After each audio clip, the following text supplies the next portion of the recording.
course, was the aria from Bach's Goldberg Variations, BAWV 988. Certainly was. Yes, one of my favourite. 31 more to come. Yes, that's right. Absolutely, Frank. It's such a touchingly beautiful performance. Maria Tippo is the pianist. And she's still with us. She's still going. She studied with her mother, who was a student of Busoni. So she comes from an extraordinary lineage, but such poetic playing. Her every note just drips with a beautiful, caressing, melodic shape. It's just so entrancing. It sounded lovely, just even the theme. It's really beautiful. Beautifully. Yeah, absolutely. How have you been, Frank? I've been okay, thank you. Yeah, we're holding our own, as it were. Yeah. But I have just been doing one of the worst tasks in the whole year. Oh, goodness me, what's that? Doing tax return. Oh, I hate it. I hate it too. I know. It's one of the things I just avoid like the plague. Steve, there's dance concerts and there's tax return. Yes, I think you're spot on. I rate them both in the top two. Oh, goodness me. I know, it's horrible. I just avoid it like the plague, and I just try and get it automated now because I just don't bother claiming anything because I can't stand the whole process. I know. Well, we're a bit the same way, but we get David to do it online for us with to our dictation, as it were. Yes, indeed. Yeah. And that helps a real lot. Yes, it does, having a third party there.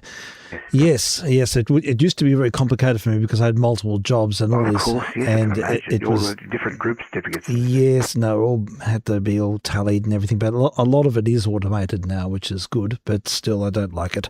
I hate it. People say that I complain about this. Oh, you're a lawyer. You should know how to do it. It's nothing to do with it. It's just complicated and wording and convoluted. Yes, absolutely. I remember back in the early 90s, we used to drag the caravan out to a really nice place. We had to do it by hand then and post it off. And so I remember we used to post it to Kate's dad, who was our accountant. But we had to tally everything up. So we go to a really nice place and bring our bags of receipts and all the information and just be in a nice place to do it so we could sort of, contain the experience a little bit. Sounds like it's a great idea. The only addition I would suggest would be a couple of bottles of red. Yeah, well, but on the other hand, it sort of militates against the getting it right. It does. It doesn't all add up. That's the problem. I get it. I certainly get it. If you had the third bottle of red, you couldn't care less. Well, that's possibly not a bad idea, but then again, it all comes back to you, doesn't it? Catches up with you. Catches up with you at the end. Yes. Anyway, enough of this nonsense. That's all right, but I understand. I concur. I haven't done mine yet, and it has to be done. All right. I'm sorry. I'm all tangled up here. Bear with me. I've got my headphone cord. vk3sl in conversation with vk3sl. Indeed. Crossband duplex, 2 meters to 160 meters. That's exactly right. Going out on 7 megahertz. That's true. We are indeed. We are on 40 meters and also UHF, of course. So yes, we've got all systems running and our YouTube presence as well. So yeah, well, we'll kick off with, after hearing that beautiful Goldberg Variations, I feel like bunkering down, listening to the lot, but I think I think we've had enough patter to sort of interrupt the process. Because is the truth in the rumour that it was written to put someone of note to sleep? Oh, really? I'll look it up. The story that I heard was that he commissioned Bach to write something. Yeah. Which could be played to him, used an insomniac. Oh. I know all about that. Well, yeah. And it was the purpose of it was to sort of lull him into slumber. Well, there we go. I like that story. Well, let's have a look. It's written here. The story of how the variations came to be composed comes from an early biography of Bach by Johann Nicholas Fockel. It says, we have to thank the instigation of the former Russian ambassador to the court of Saxony, Count Kaiserling, who often stopped in Leipzig and there brought with him the aforementioned Goldberg in order to have him given musical instruction by Bach. The Count was often ill and had sleepless nights. Yay! At such times, Goldberg, who lived in his house, had to spend the night in an antechamber so as to play for him during his insomnia. Once the Count mentioned in Bach's presence that he would like to have some clavier pieces for Goldberg, which should be of a smooth and somewhat lively character, that he might be a little cheered up by them in his sleepless nights. Bach thought himself best able to fulfill this wish by means of variations, the writing of which he had until then considered an ungrateful task on account of the repeatedly similar harmonic foundation. But since at this time all his works were already models of art, such also these variations became under his hand. Yet he produced only a single work of this kind. Thereafter the Count always called them his variations. He never tired of them, and for a long time sleepless nights meant, "Dear Goldberg, do play for me one of my variations." Bach was perhaps never so rewarded for one of his works as for this. The Count presented him with a golden goblet filled with 100 louis d'or. Oh, yeah. Nevertheless, even had the gift been 1,000 times larger, their artistic value would have not been paid for. Well, there we go. That's the 1802. Just as the Count never got tired of them, the world has never got tired. No, absolutely not. It's just music of the ages, and there's been so many manifestations of them. I think we have done a program in the past, but I'd love to come back to that theme and maybe look at some of the different ways that they've been orchestrated or been presented. I do love it on the piano, particularly because of the expressive potential of the piano. It adds to it, doesn't it? I think it does. But a lot of things that are better on the piano are sufficiently good on the harpsichord and different to warrant having the harpsichord as well. Yeah, sure. So I've got the 48 on harpsichord and piano. Okay, that's great. And I sometimes play one, and sometimes I play the other. Yeah, that's lovely. I think the harpsichord sounds better for me, at least, if it's got the muted plucking. If it's got the, quite right. Yes. Yes, it sounds more like a lute or a guitar. Take the edge off it. It takes the edge. I just find that sometimes there's a blurring of textures with the resonance of the harpsichord, which I find hard to distinguish a little bit. But I understand it. Yes, I think. Look, they sound wonderful. However they're played, and I think also there are string orchestra versions and some really beautiful sort of realizations in the modern era, which would be lovely to explore as well. Yeah, here's some of the variations. So there we go. We've got that one on the list now, and and what we just heard was the absolute antithesis of Glenn Gould's version, which he's sort of famed for. Yeah, but Glenn Gould did two versions. Yes, he did it twice. Yes, that's true. Yeah. All right. Well, here we go. Our 20s hit for the day. I'm struggling a bit with some of our systems here. There was a bit of hum before, and I'm not quite sure where it's coming from and what's going on. It does warrant some exploration, but if I can tame it, all in good. If not, we'll just use the YouTube for today. But I'll try this. Bear with me. We've got a recording of George Olsen and his music as our 20s hit. It's a precious thing called love. Yes, from the motion picture The Shopworm Angel, very early talkie from about 1928. So, or 29, thereabouts. So here we go. George Olsen and the band, and I think we are in system. I think we're ready. No, not yet. Bear with me. I have to fire up our little engine here. Our noise reduction engine, which I hadn't switched on. I was distracted by the bark. Here we go. We've got that in gear now. I'll go back and start on again. Hopefully we'll have a product.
precious little thing called love.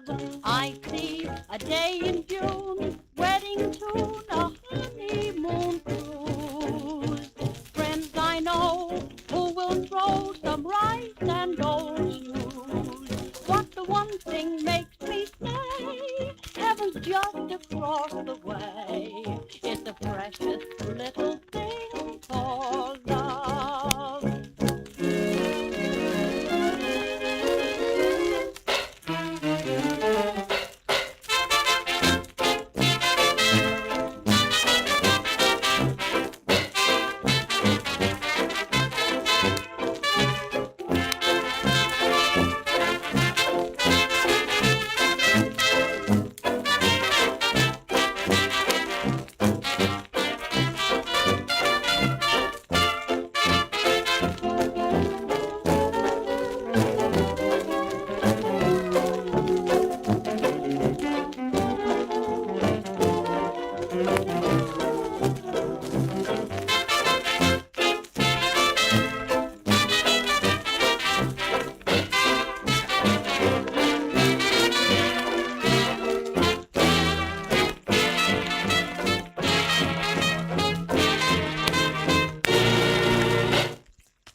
Okay, there we go. Finishes on an interrupted cadence, and the music of George Olsen there from the late 1920s. Yeah, good. I like the pace of that record. Yeah.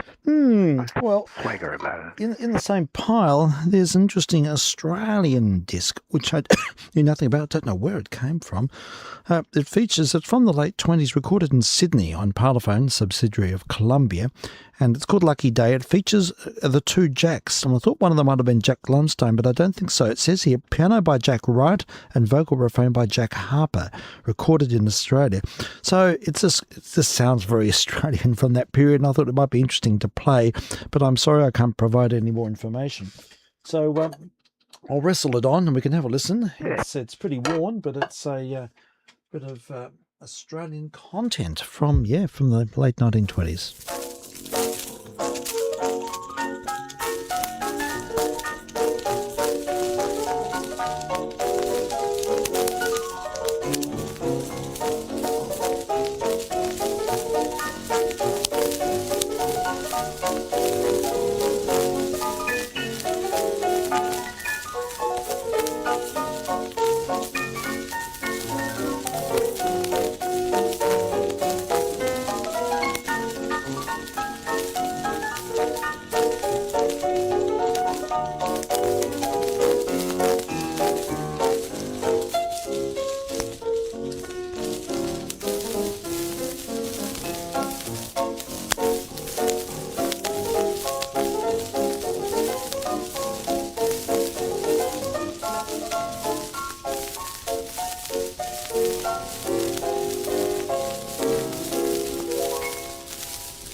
Boy, I'm lucky. I'll say I'm lucky. This is my lucky day. Do, do, do, do. Now I'm in clover. Why, I'm glad all over. I want to shout hooray. Why, I found a fortune I couldn't go wrong. And then, of course, honey, why, you just happen along. Oh, boy, I'm lucky. I'll say I'm lucky. This is my lucky day.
It's so quintessentially Australian, isn't it? That you can hear the clipped accent and the way they used to speak. It was in the 20s. Quite different in a way, wasn't it? Yes, it is. Very distinctive. It is. It's a sort of part British, but part It's got a flatness to it. Got a flatness. Yeah, right. I wonder if that. I'd love to sort of get an etymological sort of survey of the Australian accent and how it sort of evolved. I sometimes think it's a bit of Irish, but maybe not. I mean, I think there'd be a touch of the Irish in there. Jack Lots Harper. of British. But of course, since we became the melting pot that we, thank God, are. Yeah. It's become a lot more international, I think. Yes, indeed it has. The diphthongs have changed and we've got a different sort of emphasis. I'm just looking up Jack Harper here to see if there's any reference to him, but look, it's so obscure and sort of it could have been 1,000 parlour baritones back in the 1920s. And I'm looking up historic Australian radio resources.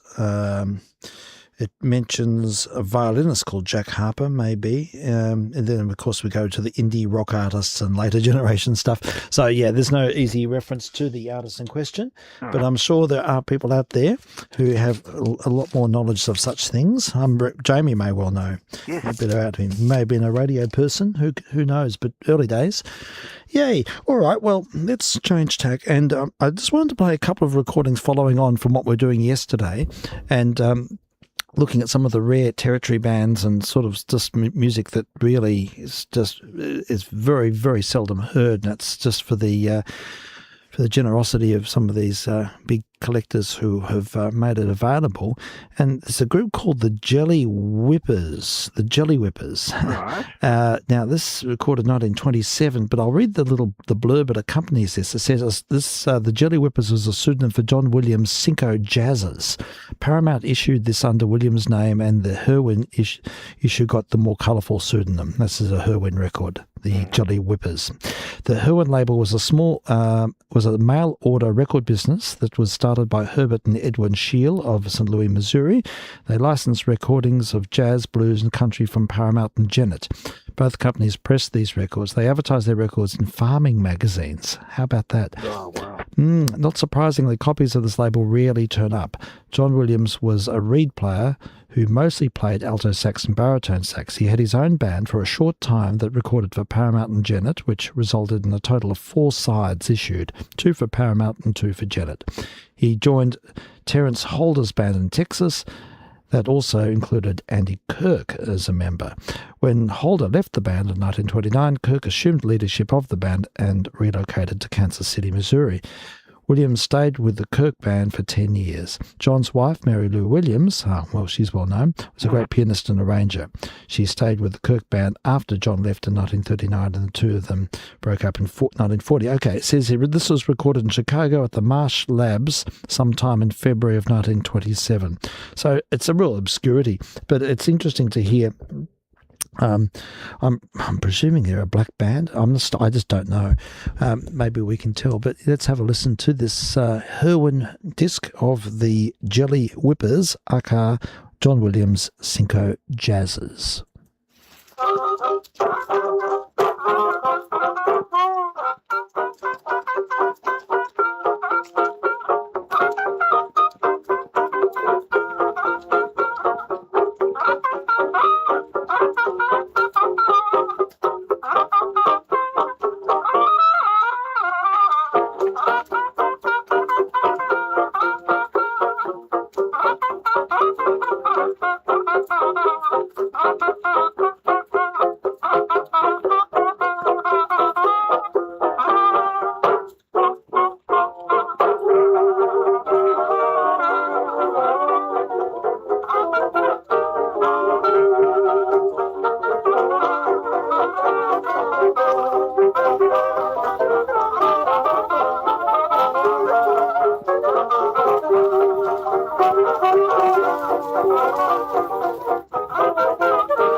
Well, here we go. How about that? Yes, indeed, it was a black band. Made 4 records, and John Williams' Cinco Jazzers as the Jelly Whippers.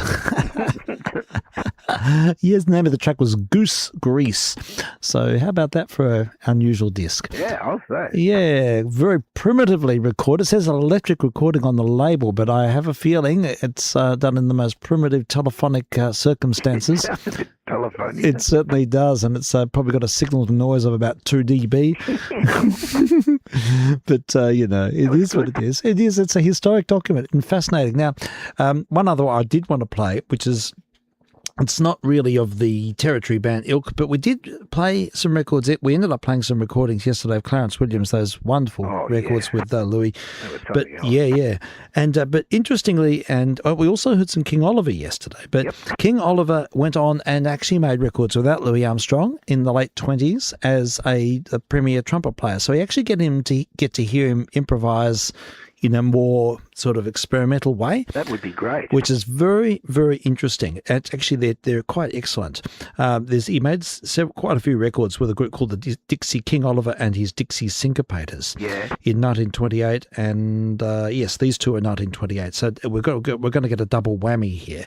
But what's interesting about these records is they also feature a very talented trombonist who is not well documented, and there's a bit of a blurb about him here, a guy called Jimmy Archie, and he was from Norfolk in Virginia and played with many musicians, and particularly Clarence Williams and King Oliver at that period, during that late, and also with Armstrong later on, and people like Benny Carter, and even with Ellington. He played with Ellington, I think he lived on to almost modern times, in the 50s or 60s at least. But significantly, I had to listen to this last night. I thought the playing was exemplary. It's fabulous trombone playing, marvellous.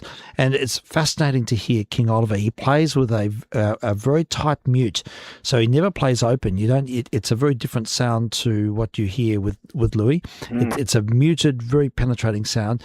And yes, you get that quality from King Oliver, and it's King Oliver and Jimmy Archie are the main musicians of this, and of course Clarence Williams is playing piano, and I think he's singing on the second track. So there's 2 tracks here. We've got one called Tin Roof Blues, and then we've got Sweet Emmeline. So 2 tracks featuring King Oliver and his Dixie Syncopators. So bear with me while I quickly line it up, and we'll check it out. I'm keen to. It's very interesting to hear King Oliver at the Forum as well.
flash of loveliness, who means no when she says yes. Sweet Miss Emmeline, who's the one they all adore, and all the bees are looking for. What is sweet Miss Emmeline?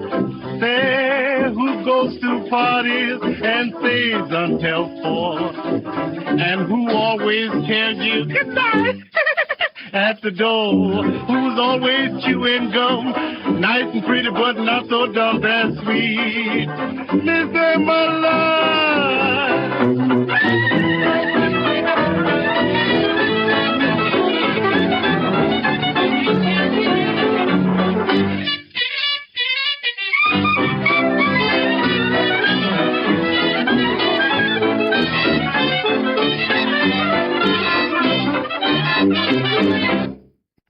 Oh, I would have so loved to have heard that live. Oh, yeah. Yeah, it was just raw and energized and compelling. I love it. You love it. Great stuff. Yeah, excellent. It's really interesting to hear King Oliver in that late phase. Interesting that he's gone to that thinner tone. Yes. He always used a mute in those early recordings of Armstrong. In fact, they both used mutes. It was very much a sort of an aesthetic in that early period to use it. In all those recordings that Armstrong made with Fletcher Henderson in 1924, also muted. So I think it was sort of what they did. And then, but I've just noticed, I just did a little wiki search just to see what else King Oliver recorded in what his last recordings were. He actually made 2 records in 1930. And just 2 years after that, and as a little, someone's chimed in with some details here. It says in 1928, when King Oliver gave up leading his Dixie Syncopators, that's the band we just heard, most of them became the Lewis Russell Orchestra. In 1930, Oliver got a Victor contract and had no band, so the Lewis Russell Orchestra filled in as King Oliver's orchestra with the addition of King and his nephew Dave Nelson. How about that? So, Thank you, kind listener. Yeah, it's really good to get that extra anecdote. So we'll have a listen to, there's a couple of tracks. I'll dial the next one up while we're listening to this. And the name of the name of the track is I Must Have It. Well, it's a good name for a tune. And we'll hear this in... A lot of things. Yes, indeed it is. I concur. Let's have a go. King Oliver and his orchestra.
Hey, that's interesting. Now, what we've established that is Dave Nelson was probably the trumpet player on that. Okay. King Oliver was there.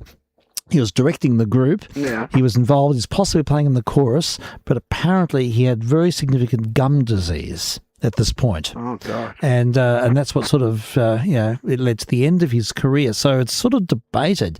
And that open horn playing was not sort of characteristic of him. So I'm just reading now, there's a fair bit of dialogue about this. And I put in the question, well, what recordings actually do feature him playing? Yeah. And it says the next one, Struggle Buggy, recorded, I think it's from the same session. He made a few sessions. I think Victor realised that he was one of the most important jazz pioneers and they wanted to capture him even if he wasn't playing. Oh, Yeah, but I think he is. According to our wiki sources, he is on this. So we'll just go with what they say. I have no means to double check or to have any authority on the subject, but anyhow, it is an interesting thought we can maybe detect. Apparently it's quite bluesy. So Struggle Buggy is the name of the tune, King Oliver and his orchestra from 1930.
Well, there's no doubt about that last ride-out track. That was definitely King Oliver playing muted trumpet there, Okay. and very reminiscent of young Louis Armstrong. You can, without the sort of the supreme adventurism, as that sort of that strain. Yeah, very interesting. Well, I'll play just one more. This is quite an interesting little topic. They made another one called Shake It and Break It, and apparently it features some good muted work. So, yeah, maybe this one. And I think it's Henry Red Allen's on this as well. Maybe Red Allen's playing open trumpet. But Right. we'll listen for the mute, because that was, that was King Oliver's trademark. So here we go. Shake It and Break It, King Oliver and his orchestra from 1930.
Okay, I love the raw energy of that track too. These are really interesting records I have never heard before, and Sure are. And they sort of quite revealing about that. That style of jazz and how it sort of developed.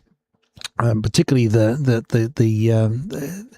very concentrated sound of King Oliver, which was very present there. I thought that was good. Now, I've just done my due diligence and consulted our Wiki AI friend or non-friend or whatever, or hallucinator. Could be all hallucinations for what I know. Which begs the subject of AI. I tell you what, I've been reading some pretty scary stuff lately. My God. Did you read about the one that kind of escaped? Yeah, I know. But I've also heard that was a publicity stunt. Oh, okay. Yeah, I mean, look, I think it's dreadful.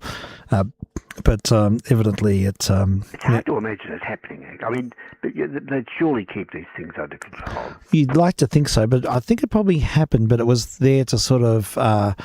I don't know. It may have had some tangent to it that was going to sort of promote the whole industry or its power or something like that, or its potential. I don't know. It may well be that it was an experiment in that they let it happen knowing it was going to, just to see what happened. Yes, I think so. I think it must be something like that. But anyhow, it's all happening.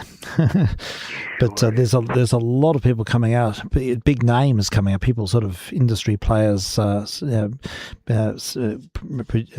commenting quite strongly on its negative potential. One thing I've noticed with it is that the time elapse between asking it to do something or to tell you something is getting shorter and shorter. In other words, it's devoting more. It has more and more power to find out things quicker, which makes more grunt. I think so. It seems to be the case. I'm getting these incredibly detailed responses to sort of very particular questions, and it seems to. I've heard it said it's a very bad expert on everything. Yeah. That's rather well put. Yeah, and I think that sort of, it sort of knows, but it doesn't know. You got to keep pushing it if you get a sense that it might be guessing or hallucinating, and then but it does sort of self-refine and self-correct. It's not defensive, and in my experience, anyhow, and I found it to be incredibly helpful for a lot of my very obscure photography questions. For sure, I do with some of my synthesizer questions. Sure, well. Yeah. But you've got to be careful. I ask it questions I know the answer to. Sometimes it gets wrong. It gets a lot wrong, actually. So yeah, I think that has to be sort of factored in. But the sentiment's often right. That's the thing. It's often in the ballpark. It's all ballpark, and it allows you to refine your prompts.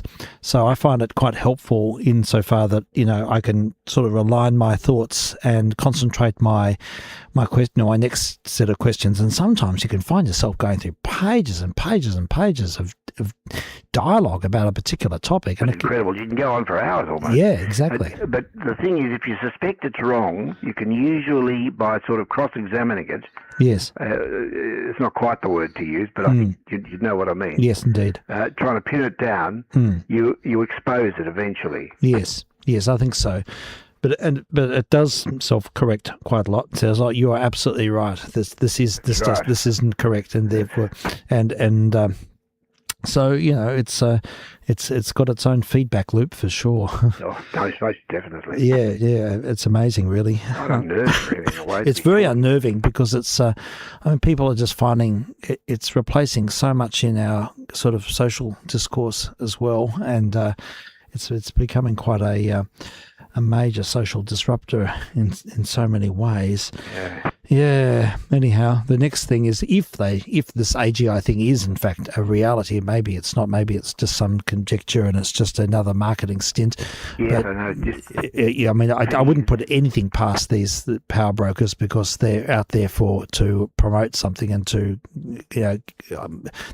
everyone's prone to hyperbole nowadays. It seems to be the new norm. It totally is. Yeah, so you sort of take everything with a grain of salt, but but if it is as good as they say it's going to be, well, we could be in strife. Very well be. If you can jailbreak passwords and get into things and sort of upset our main encryption systems, well, we're up the creek. Yeah, totally. Up the proverbial. Without the paddle. Exactly. That's right. So it'll break. It can I can imagine if it's that powerful, it could break out the whole fabric of our trust systems. It totally could. And this is one of the worries they have also with quantum mechanics. Yeah. Yeah. That it is able to. It will be able when they harness it. It'll be able to break encryption. Yeah, it's very interesting. These hypercomputers, extraordinary computers. I think a lot also boils down to getting those 1.1 nanometer chips or whatever they are. And there's a sort of a fight for who's controlling that market. Yep, sure. I think a lot of them are made in Taiwan at the moment. Right. But it'd be interesting to see how that all plays out. But who knows where it's all going to lead. Yeah, well, maybe this next title of this next song is a bit sort of too prescient in the face of what we're talking about. It says here, this is my little look. One thing I do like about this type of the AI I use for the search engine I use is that it sources the main articles where the information comes from. It actually gives you the sources. That's good. Which is good. So you can pick and choose. And I know this source comes from the Syncopated Times, which is a very respected periodical about dance or about early jazz. Right. So apparently, this is possibly a good, it gives it credence. At least it lets you give some chance of checking. Yeah, well, it does in cross-referencing. Mind you, I do sometimes cross-reference, and the information isn't quite as clear as it would seem. But look, I'll take this at face value. Yeah. And the next record is could be quite prophetic. So I touched my hand on the table in a very you know what I mean. I do. Yep. And so the name of the track, wait for it, is Too Late, it's called. And it says here, widely cited by jazz critics as containing some of King Oliver's absolute greatest and most tragic late period solo playing, cut right as his health was actively failing. But it says it's great but tragic. So whatever that means, let's have a listen to King Oliver in 1929.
that was fabulous. And that apparently was King Oliver all the way through that.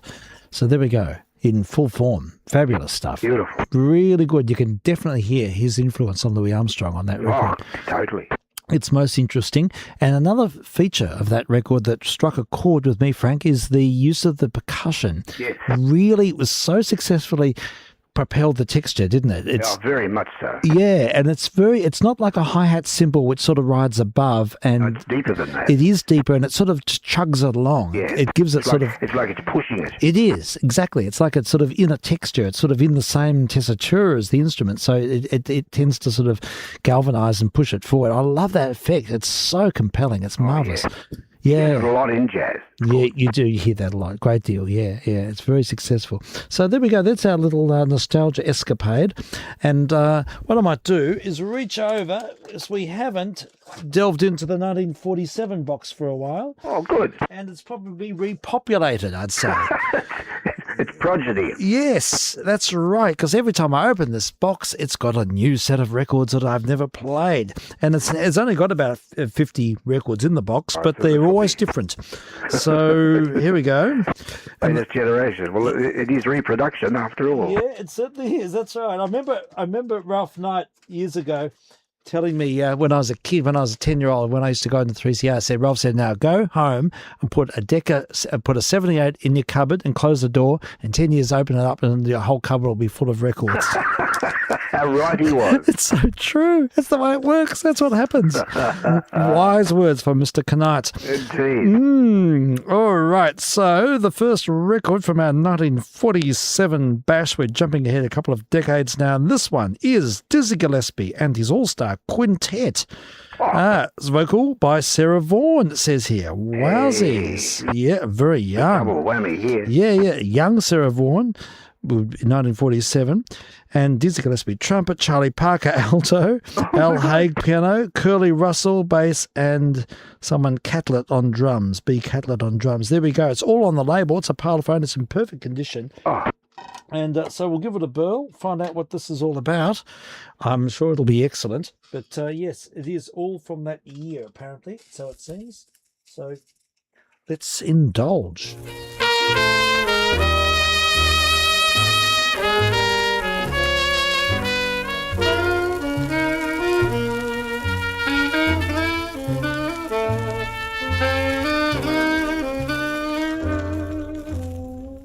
I don't know why, but I'm feeling so sad. I long to try something I've never had. Never had no loving, never had no kissing, love, man. Oh, where can you be? The night is cold and I'm so all alone. I'd give my soul just to call you my own. Got a moon above me, but no one to love me, love a man. Oh, where can you be? I've heard it said that the thrill of romance could be like a heavenly dream. I go to bed with a prayer that you make love to me, strange as it seems. Someday we'll meet and you dry all my tears and whisper sweet little things in my ear, a hugging and a kissing. Oh, what we've been missing, love a man. Oh, where can you be?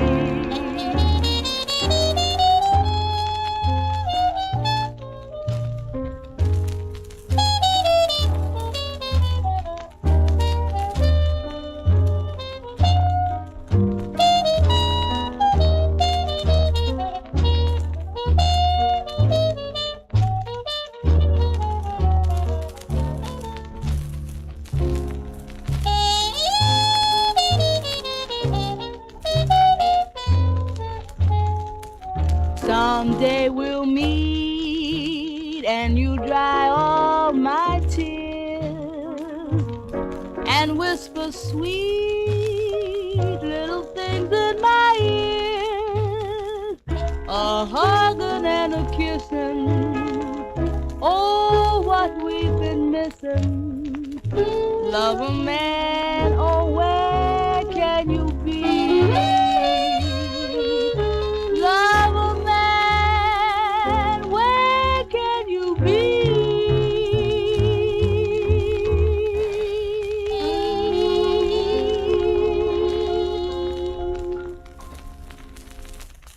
Yeah, total classic. Oh, yeah. Talk about channeling Billie Holiday. I know. It's amazing, isn't it? Oh, boy. It's so similar. Sort of uncanny, isn't it? It is uncanny. And it's lovely to hear Dizzy in a sort of mild form.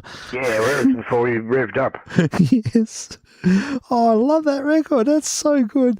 Oh, I'll put it back into the box. And He's had a hugely long career, of course. Yeah, totally. He did, absolutely. I was just reading about him. He started in the late 30s. I think he was doing a lot of, he was playing with various bands in the 30s, and he sort of cut loose as a soloist in the 40s. Don't think he ever hit the heroin. No, I think he sort of was a pretty straight sort of character, really. He was. Well, he was a comic on stage. Yeah. Just excuse me one moment. Yeah, sure. No worries. Absolutely fine. So, yeah, we're listening to the music of Dizzy Gillespie and his All-Star Quintet, and featuring Charlie Parker as well. Isn't that amazing? That was with Sarah Vaughan, a very young Sarah Vaughan. I wonder how old Sarah Vaughan was in 1947. Should probably check that. Sarah Vaughan. Let's do this Search-O-Matic. Sarah Vaughan. In when was she born? Let's get the lowdown. 1924. So 47. She was 23. There we go. Yeah, she lived until 1990. Well, I thought that was just amazing. Okay, well, Franks will be back soon, so we should hear the other side before this record starts to repopulate. Here we go, Dizzy Gillespie and the All-Star Quintet featuring Sarah Vaughan with... Oh, no, was she on the side? No, she's not. No, we just have the All-Star Quintet alone this time, and the name of the track is Sure Enough. And these are from a Parlophone series put out in 1947, a sort of a jazz retrospective series. Well, they're not retrospective, they're from the times, but it's a compendium of a kind.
there we go. That was actually performed in 1945.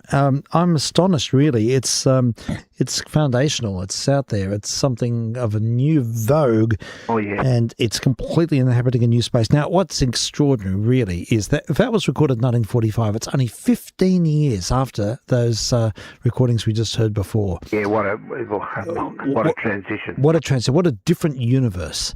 Yeah. It's really, I mean, it comes from the same place, but it's just in another whole, a remarkably complex, highly integrated approach to ensemble playing, which is just as compelling. But really interesting record. And this is really, I'm really fascinated by this stuff because it's bop that I can follow. Yeah. Yeah, it is. I agree. It's very tangible, and you can sense the sort of complexity, but it's not hyper complex, and it doesn't lose its structural integrity, or it doesn't lose that harmonic integrity, which is really, I think, very important, that we can follow the harmonic language of anything.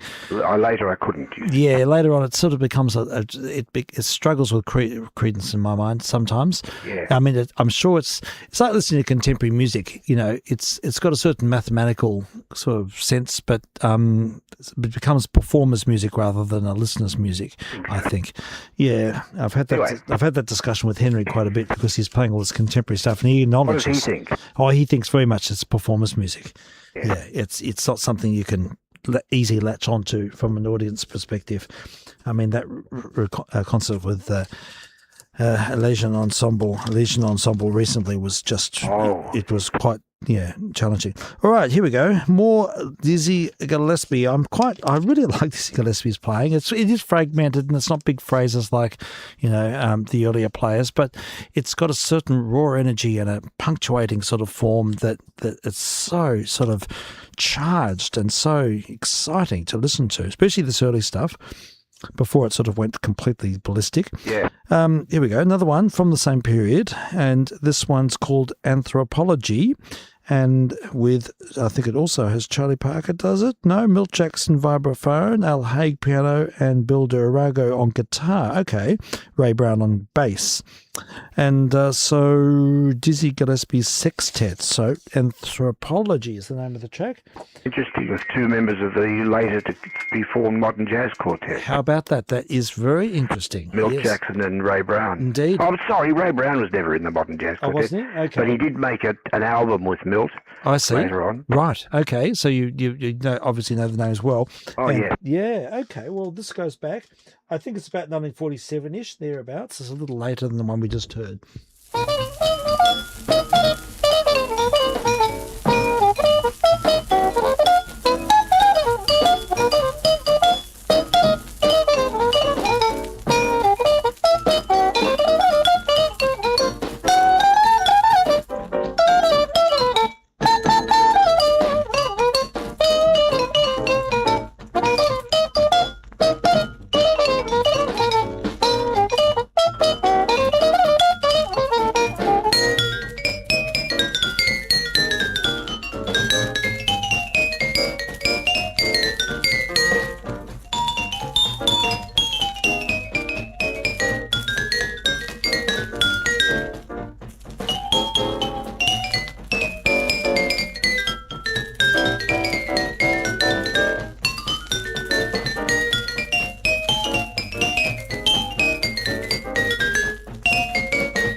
yeah, how about that?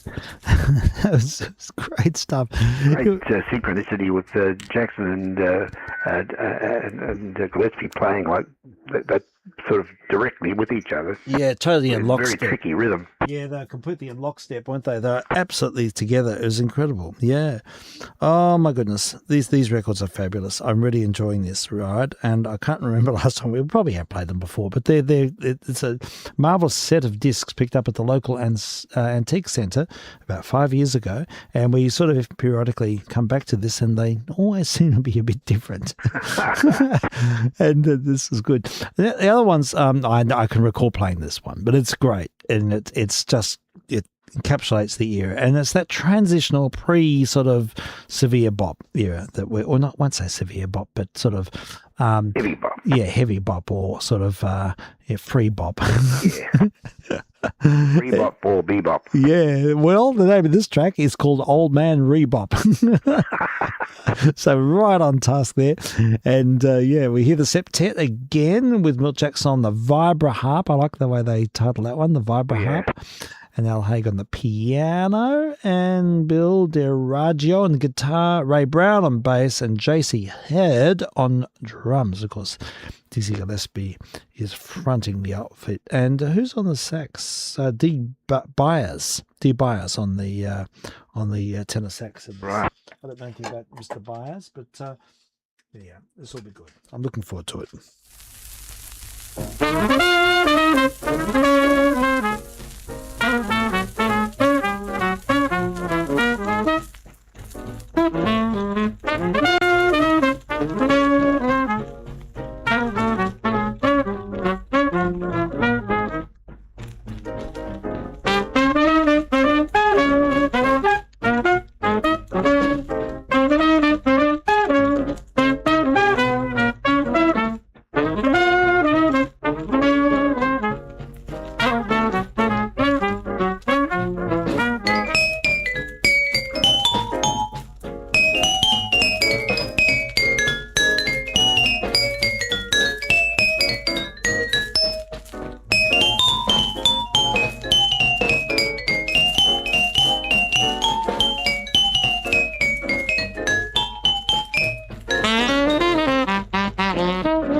Rebop at the end. Love it. That was Dizzy Gillespie's septet there. Yeah, and it's great stuff. It is great. He plays with such ease, Frank. Yeah. It's just so easy. It's just falls under the fingers. It does. It's just like a flight of fancy. Yeah. Just a whimsical moment. Everything just has this sort of evaporation. It's marvelous. I love it. I love its free form. It's the imaginative aspects of the solos. I think they're really great. Yeah. Yay! Play one more before we revert to our next. Well, I've got an Eric Child program lined up, but so I have to go inside. But yeah, well, here this one is the 52nd Street theme it's a Thelonious Monk tune from the same series. Yeah, and same ensemble as we've just heard. But there's a lot of these here. They're great, and they sound so good in the booth here because they just their fidelity is amazing. They've never been played with steel needles, so these records are just in top condition, really.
There we go. That was 52nd Street theme there, and such tightly integrated playing. It's just so succinct. Great music. They're amazing musicians. They're just totally of a world class. I mean, well, they are world class, but they're just of a different sort of.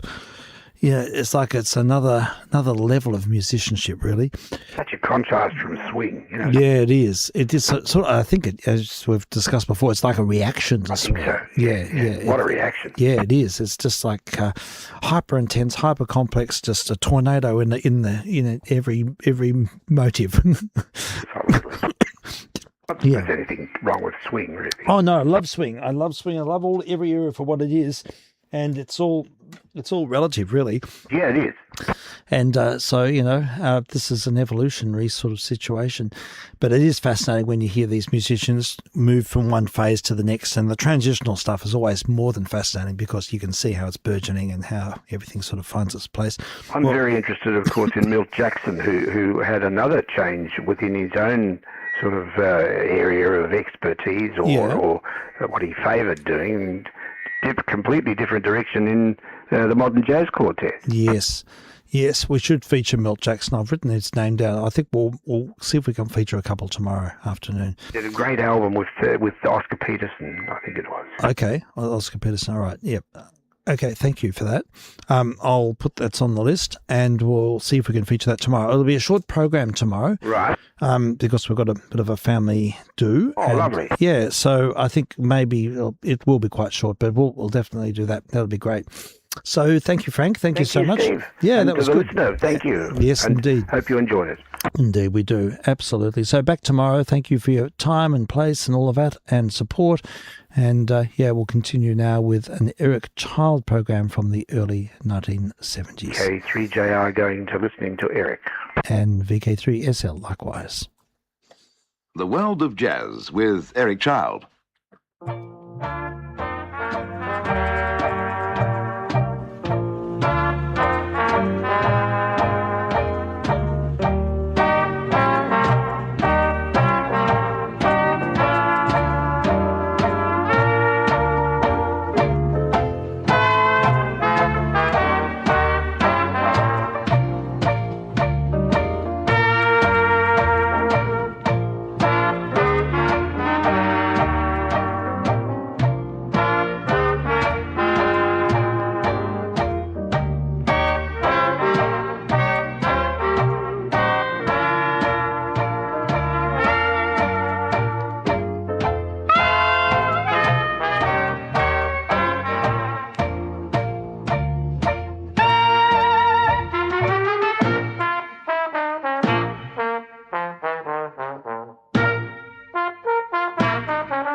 Good morning.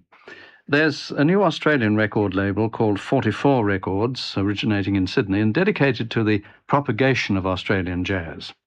And that was one of them by the Harper City Jazz Band, an original by the trombone player Greg Foster called A Lambie Walk, with Dave Cross on clarinet, flute and alto sax, Terry McCardle on trumpet, Jimmy Young on piano, Vic Hatton on bass, Jim Fletcher was the drummer, and Jeff Gilbert, who is the leader and who plays banjo and sings. Some years ago, a very fine reissue program was started by the American Blue Note Company under the direction of Steve LaVere. And perhaps the only thing that that little piece of information has in common with our next record is that Steve was related to, I think, Charles LaVere, the one-time noted pianist.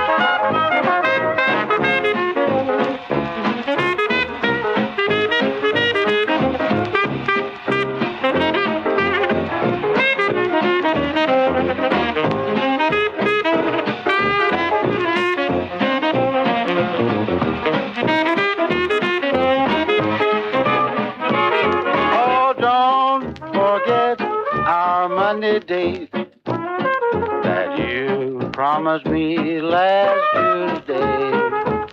Oh, I have found a cozy place, so please call me at noonday. And remember, after all, when the preacher says we'll build and cool forever and ever, we won't need a Monday day, 'cause any day will do.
Well, that was a band called Charles LaVere's Chicago Loopers, and the tune, of course, a Monday Date, obviously with Jack Teagarden plus Matty Matlock, Nick Fatool on drums, Country Washburn on tuba, George Van Epps guitar, and a trumpet player called Rico Valisi.